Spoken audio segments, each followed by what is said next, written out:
Head over to miniaturemarket.com where they have thousands of board games at discounted prices, and you can sign up for product alerts. Hello my friends, it's the Game Boy Geek here. It is the end of 2021. This year was like a time capsule. We just flew by. I can't believe how fast this game went by. And in this video, we're gonna look at the top 5 reprints. Games that were older, got reprinted, sometimes even with new names, new components, new themes and such. But it's a way to bring attention to you for games that are older that kind of came back. Some of them got grandiose new printings. Some of them are pretty close to their old version. Let's take a look at my top 5 reprints of 2021.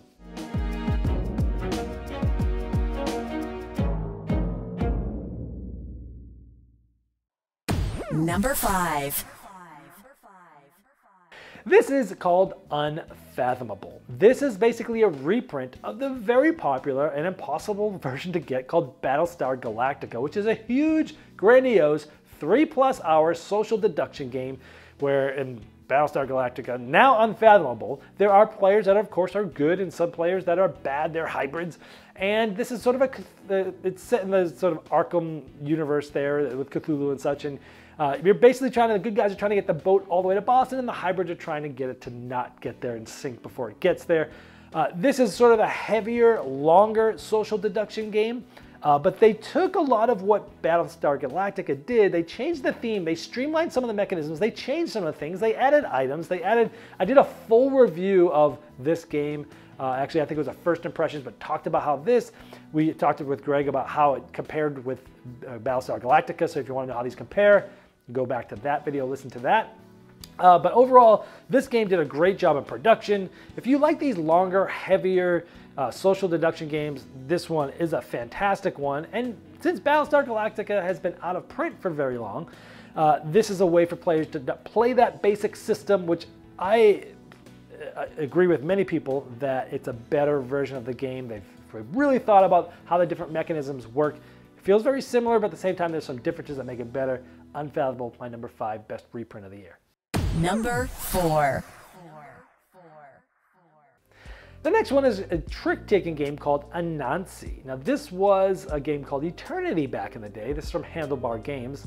Let me give you a 1-minute overview of how this works. Anansi is a trick-taking game for 1 to 5 players. It has the most beautiful cards I've ever seen with a really interesting metallic finish to them. Like most trick-taking games, you're going to lead a suit and everyone must follow if they can, and the highest one of that suit wins the trick and leads the next one. If you can't follow suit, you must play trump, which is seated at the beginning of the round. If it's tied 1 card to 1 card, it's the one on the left. Leopards are trump, you'd have to play that. Otherwise, you can play whatever you want. So if someone led with this player didn't have that suit, so they played trump, and this player followed suit, this player would win because they have the highest trump. But instead of playing into the trick, you can play in front of yourself to gain a certain amount of followers. These followers are uninspired, but for every trick you've already taken, they now become inspired. It's going to help you score later.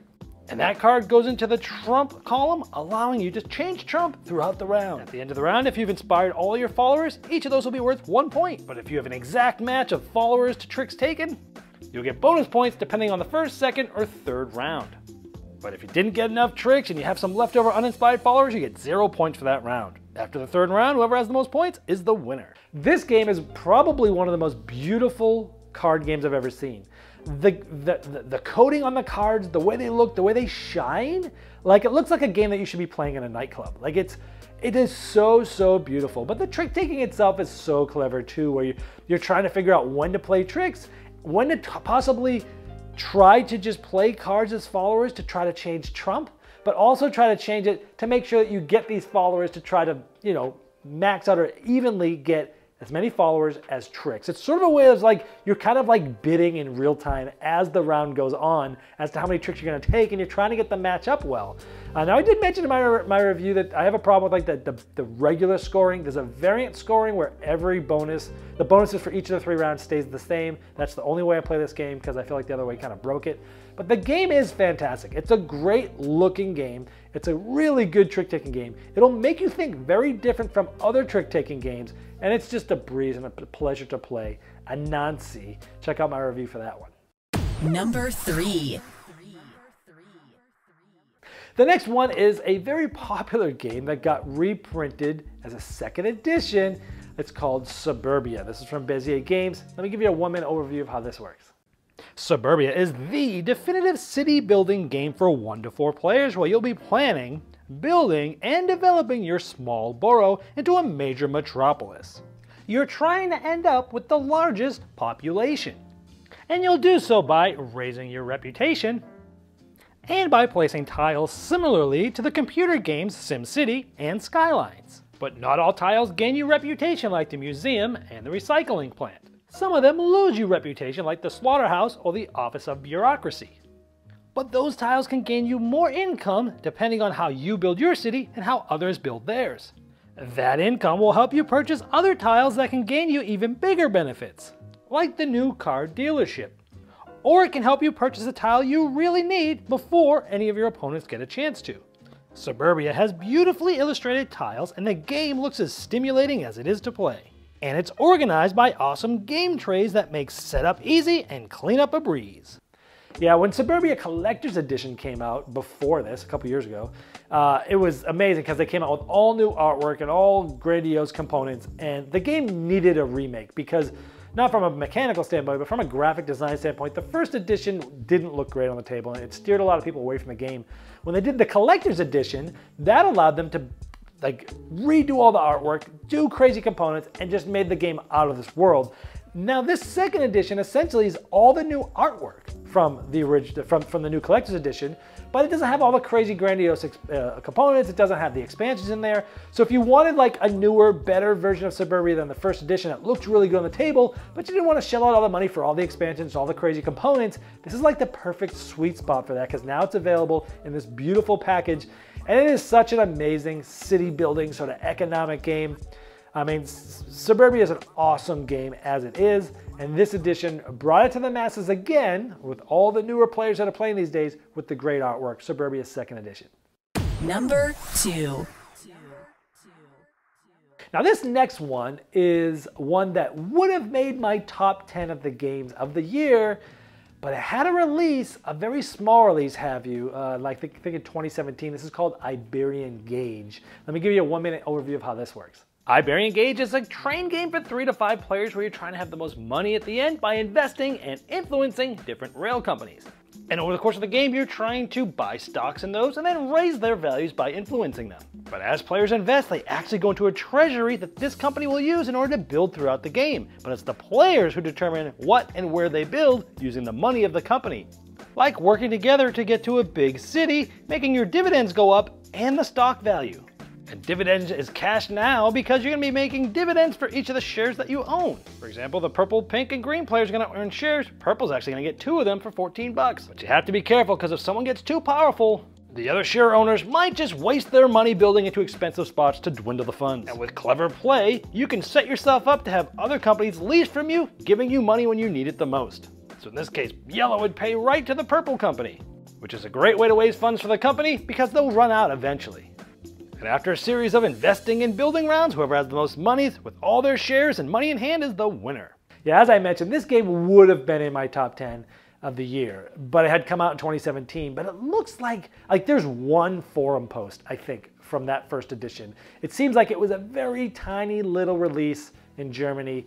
And part of me wishes that it didn't come out then because it would have made my top 10 of the year. It probably would have gotten more buzz from a lot of reviewers because I know a ton of people I've talked to that love this game. But since it's been out before, it really can't be like a game for 2021 because it's kind of a reprint.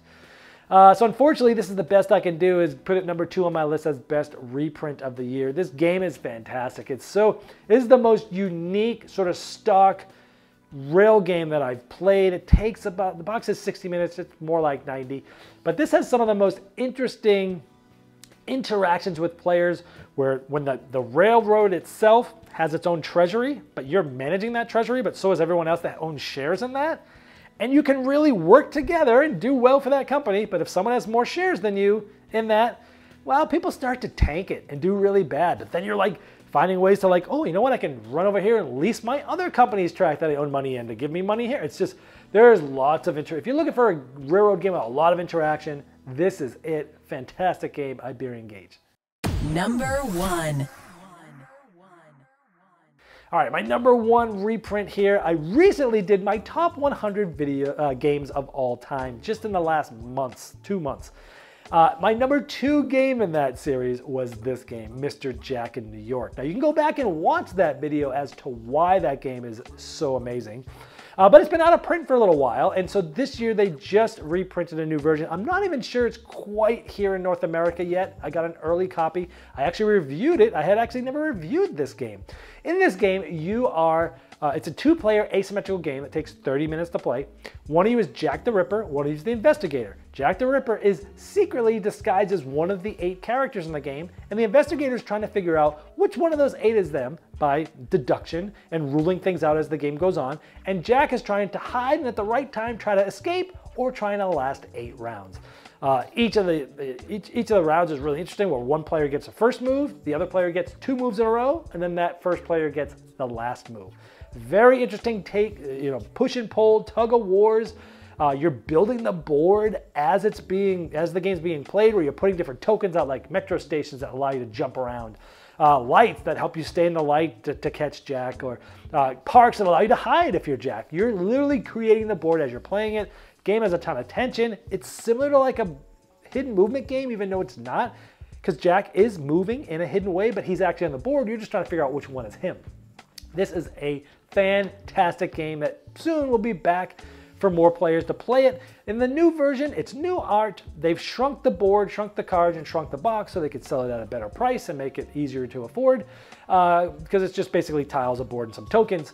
From the components, the game is very simple. But this is second best game of all time for me, and because they're bringing it back, this is gonna be my number 1, Mr. Jack in New York.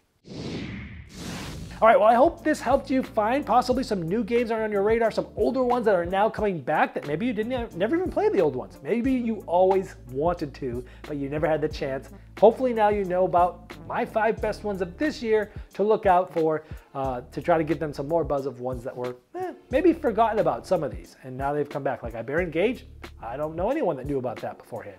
So hopefully this has helped you. This has been the Game Boy Geek, breaking down barriers, growing relationships through board games, and helping you find the next one you'll love. Game Toppers not only transforms your existing table to a high-quality gaming solution, they now offer full leg kits and dining cover solutions for the full table application. Paired with their amazing, thematic, premium stitch edge mats from noted board game artists like Vincent Dutray, collapsible cup holders, and really cool accessories, it's a complete system that upgrades every game you play. Go to GameToppersLLC.com or click the link below.